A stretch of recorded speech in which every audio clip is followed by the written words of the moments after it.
Hey everyone, Meg here with I Teach Stamping, and today we're going to be using the stamp wheel from Altenew to make an adorable handmade card.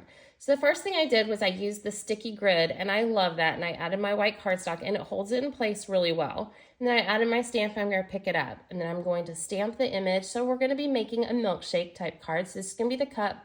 I'm going to stamp first on some scratch paper. I'm just going to reposition that a bit.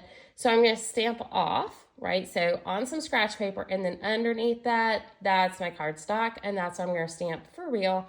So line it up, press it down, and I wanted this to be a super light coat of ink. That's why I stamped off the first time. This is a two-step stamp, so now I'm going to do the top layer with some full strength, same color, but I'm not going to stamp off this time, and you'll see the cool texture that we get from this. So I'm using the stamp wheel for the first time on a project today, and I was excited to see how this came together.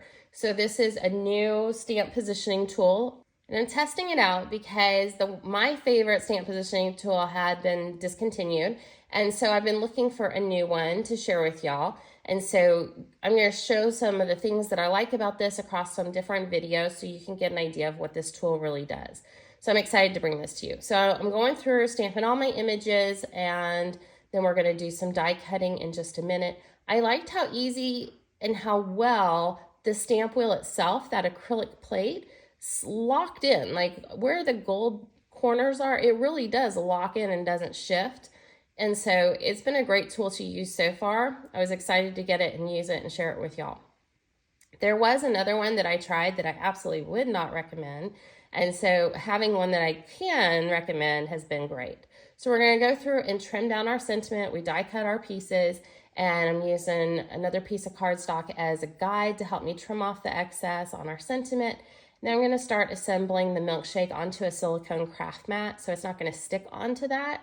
I love that. We're going to tuck in our straws through the little slit. The slit is in that die, and this is from the Share a Milkshake bundle from Stampin' Up.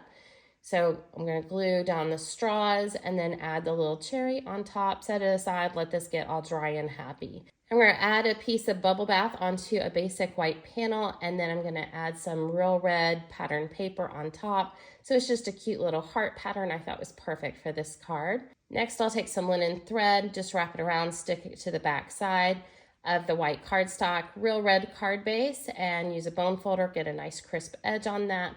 Flip it back around, and we're going to add that panel on top. Then we're going to add our sentiment with some dimensionals, and also our milkshake with dimensionals. And dimensionals are just foam adhesive pieces.